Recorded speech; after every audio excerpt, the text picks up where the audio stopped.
Hard Truths with Doug. Today's Hard Truth, I'm going to be talking about something very special to me. It's Star Wars, these two Star Wars characters. They're very famous characters, Jar Jar Binks and Chewbacca. One of them I find to be a cowardly and annoying, insufferable bastard, and the other is Jar Jar Binks. Hold on, we've only just begun. I'm pretty sure your soul is made of poop at this point. I'll let you judge that at the end. But here, I've asked real people, like, I didn't make any of this up, I asked real people their actual thoughts, the pros and cons between Chewie and Jar Jar. For Chewie, that he's loyal, brave, protective, smart. The only cons that maybe he was hairy and smelly, but you know, who really cares, because he's Chewbacca. And the only pros that anybody had anything to say about Jar Jar was that he just genuinely wanted to help, that he was a good guy at heart. But let's break this down first. We're going to talk about the loyalty and bravery. Now, we all know that in Episode 1, Jar Jar was saved by Qui-Gon Jinn, and because of this, he owed him a life debt. Seems to make sense. Now, if you remember, Jar Jar was in that force because he was exiled from Gungan society. He wasn't a part of it anymore. But even though he wasn't part of society anymore, he said, it's demanded by the gods that I honor this life debt. So he stuck with it because, I mean, otherwise, what's he got going for him? He's a homeless guy living in the woods here. Now, Chewie was saved by Han Solo in a very similar fashion. Owes him a life debt. Seems to make sense. You know, but Chewie didn't have anything else going for him, so of course he signs up with a life debt. He didn't have to, like, leave behind, say, a wife, a son, an elderly father, his village under attack by the Empire. So instead he says, no, everybody, it's okay. I'm gonna go join up with this known criminal to smuggle drugs and water the galaxy, but it's okay, I'll come back to visit our son once a year, maybe on holidays. Jar Jar, on the other hand, within moments of his life debt, hears that the other humans on Naboo are in trouble and says, well, gee, what can I do? Well, I can take you back to Alpha Gunga, where, oh, by the way, if I ever go back there, I'm going to be murdered. I'm going to be put to death for the crimes that I committed. But it's the right thing to do. The entire planet is in danger. He decides to take that risk, and he leads the Jedi there. Now, another example is in Star Wars A New Hope, R2-D2 is playing chess against Chewbacca. R2-D2 makes a fair move, and Chewie just bitches about it. And C-3PO says, well, why are you screaming? He made a fair move. Screaming about it can't help you. And Han Solo says, oh, it's not wise to upset a Wookiee. He can pull your arms and legs out of your sockets when you lose. That's a really asshole thing to do if you lose a game. I can't think of, would it ever be okay in any situation if you lose at checkers to murder the person if they won fair and square? But, you know, another example in Phantom Menace. When they have to land on Tatooine to get a replacement for a T-14 hyperdrive generator, Qui-Gon says, everyone stay here, stay on the ship, I'm going into town, I'm going to get the hyperdrive generator. Nobody has to do anything, just chill out. Jar Jar says that's not good enough. He has a life debt, he's going into town. This water creature from Naboo, who has never left the planet before, decides to go into the desert, into a place without a weapon that he has no knowledge of, purely because it's the right thing to do in his eyes. In a similar situation, in A New Hope, Obi-Wan says, everyone stay in this room on the Death Star. I'm going to go shut down the shield generator. Nobody has to do anything. Just stay put till I come back. Chewie says, this is stupid. Why are we doing this? Does Chewie not remember that he worked alongside Republic Commandos and other Jedi Knights? Does he not remember General Obi-Wan Kenobi, who killed General Grievous in the Clone Wars? He has no respect for him, but he knows exactly who he is. Later on, they're trying to escape from the cell block. Princess Leia, Princess of Alderaan, royalty, blasts open a hole in the wall, dives in, and Chewie says, I'm not going down there, it smells bad. But the princess has no problem doing that. Later on, in The Phantom Menace, Jar Jar hears the Queen saying, oh, my people are going to die, I don't know what I'm going to do. And Jar Jar says, you know, the Gungans can help, we're warriors, we're going to fight to the death.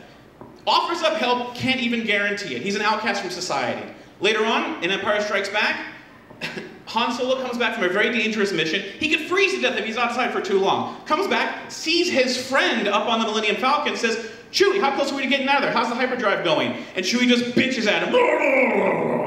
And Han Solo says, okay, you're just my friend. I'm gonna go talk to Luke. I'll catch you later, crazy person. Another example, if that's not good enough, later they're trying to escape the Death Star. Han Solo sees stormtroopers, takes after them, says, get back to the ship, I'm gonna take care of him, acts like a damn hero. Chewie, he follows after his friend. Han Solo ducks around this corner, laser fire hits the wall. Is Chewie gonna run around that corner to save his friend? No. They get back to Yavin 4. Han Solo says, hey, why don't you join us, kid? We could use a good pilot like you. Luke Skywalker says, no, you're turning your back on the rebellion.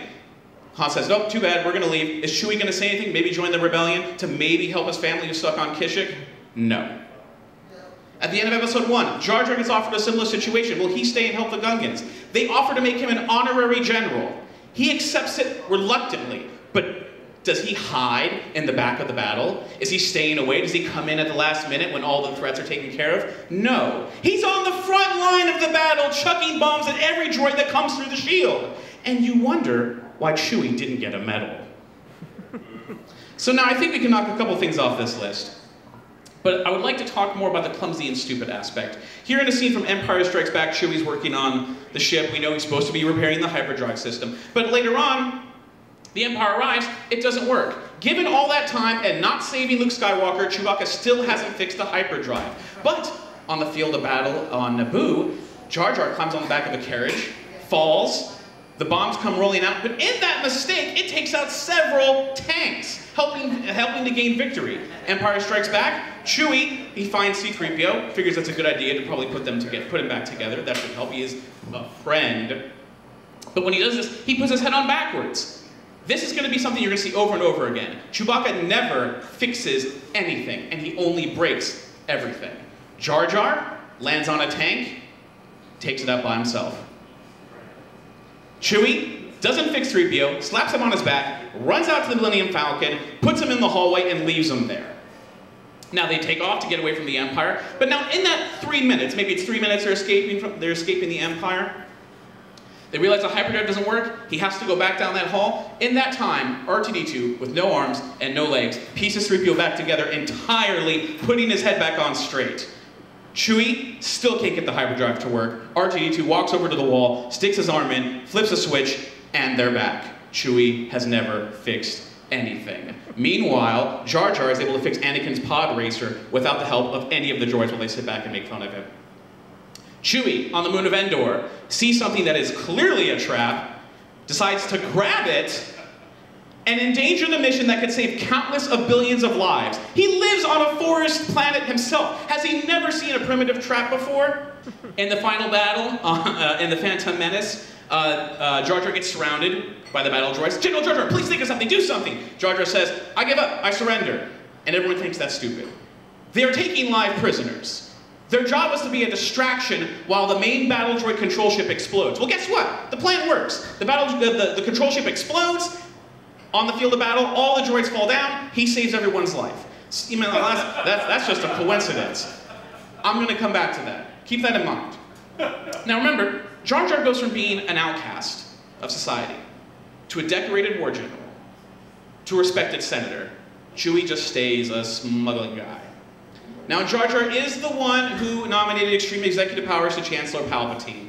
And everyone thinks that, oh, he's tricked. How stupid could he possibly be? Now, he was tricked in this scene. There are 2 Jedi Masters and several other respected senators in this scene. None of them complained. None of them thought it was a bad idea. Why would you blame Jar Jar when he has been friends with Palpatine for over 10 years in the Senate?